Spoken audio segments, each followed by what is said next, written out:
Hello students, आज goodwill का हम जो है सेकंड मेथड आपको मैं समझाऊंगा।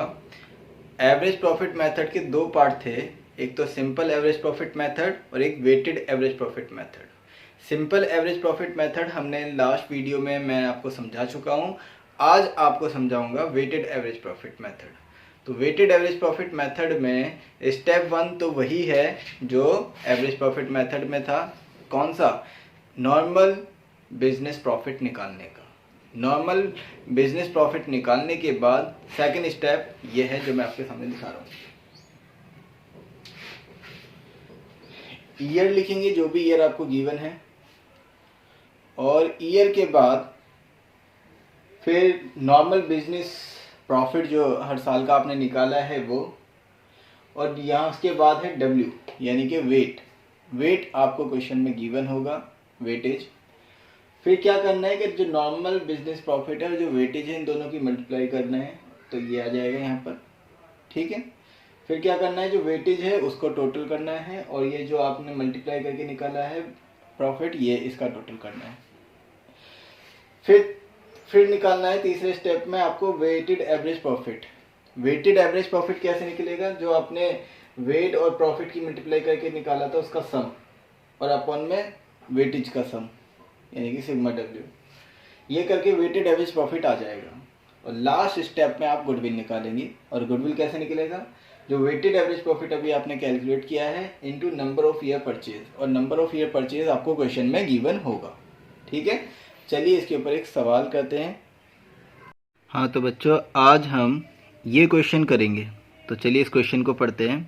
क्वेश्चन नंबर 20 को, calculate the goodwill of a firm on the basis of 3 year purchase. देखो यहाँ नंबर ऑफ ईयर परचेज 3 हैं, of the weighted average profit of the last 4 years.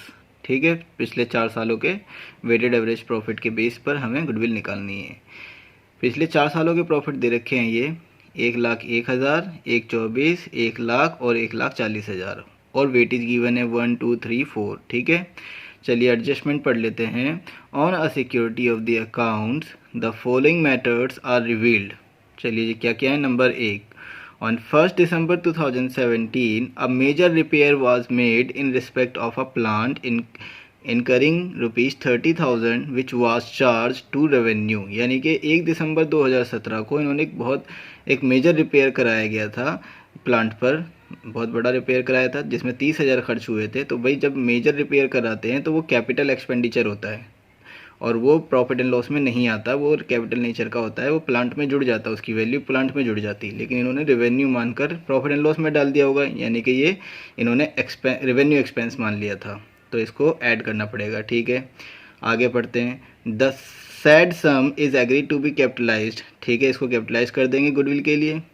Calculation subject to adjustment of depreciation, और इसमें depreciation भी लगाना है 10% per annum reducing balance method से। ठीक है जी, 10% पर एनम का डेप्रिसिएशन भी लगाना है रिड्यूसिंग बैलेंस मेथड से। Second, the closing stock for the year ended 30, the closing stock for the year to 16-17, यानी कि जो 2016-17 का क्लोजिंग स्टॉक है वो ओवर वैल्यूड हो गया 12,000 रुपये से।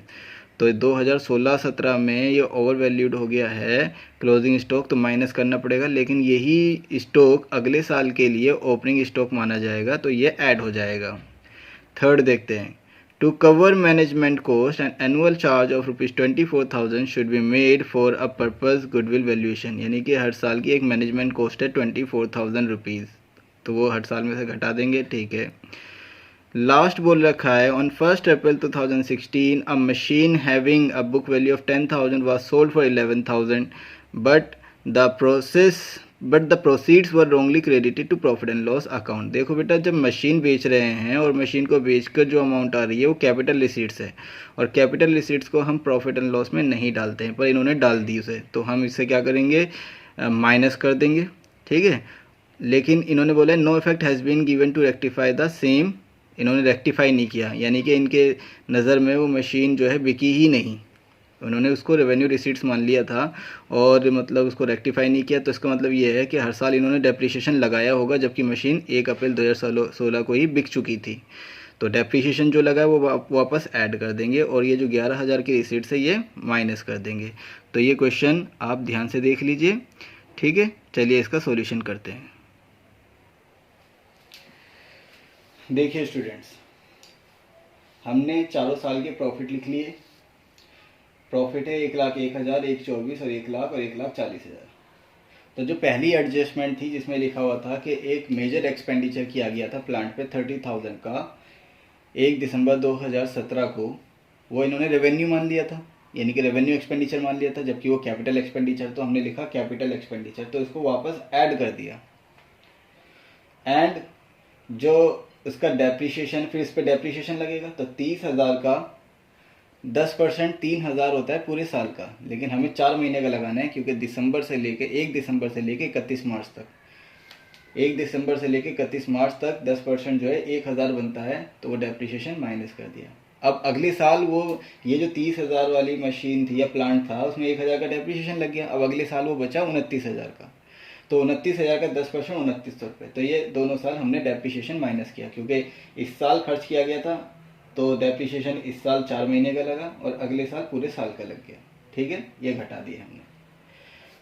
दूसरी एडजस्टमेंट में बोला गया है कि 2016-17 में जो क्लोजिंग स्टॉक है वो ओवर वैल्यूड हो गया 12,000 रुपये से।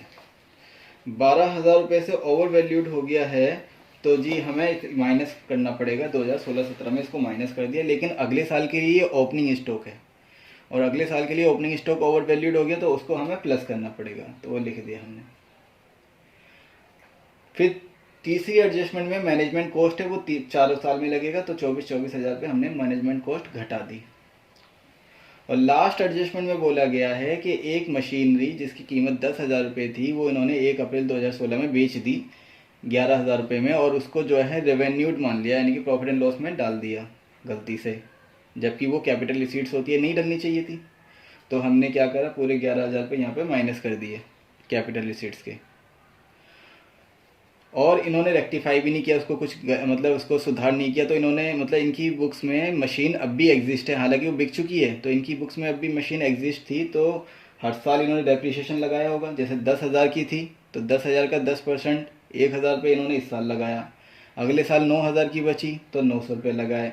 उससे अगले साल जो बची 8100 की बची, तो उन्होंने 810 लगाए, तो वो हमने वापस ऐड कर दी, क्योंकि मशीन तो रही नहीं है, अब मशीन रही नहीं है, तो इसलिए हमने वापस डेप्रिसिएशन ऐड कर दिया। तो ये कैलकुलेशन करके इनका जो आया है वो 77,000, ये 78,000, ये 1,17,900 और ये 1,13,910। वेट गिवन है आपको 1 2 3 4। ठीक है, इनका वेट, तो अब इनकी जो है मल्टीप्लाई कर दी प्रॉफिट की, और इसकी मल्टीप्लाई करके ये आ गया आपके पास। ठीक है, ये आपके पास एडजस्टेड प्रॉफिट आ गया।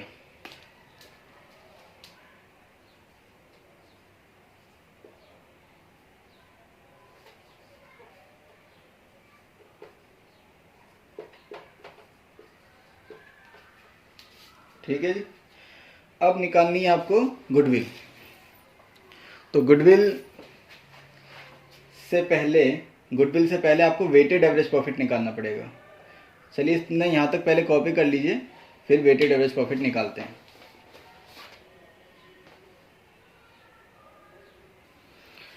तो देखिए, सबसे पहले वेटेड एवरेज प्रॉफिट निकाला, वो कैसे, टोटल एडजस्टेड प्रॉफिट अपॉन में सिग्मा डब्ल्यू, जो लास्ट में आपने एडजस्टेड प्रॉफिट था 77,000, 1,56,000, 3,53,700 और 4,55,640, और ये सिग्मा डब्ल्यू है 1 2 3 4, इनका अगर जोड़ लोगे आप तो 10 आएगा।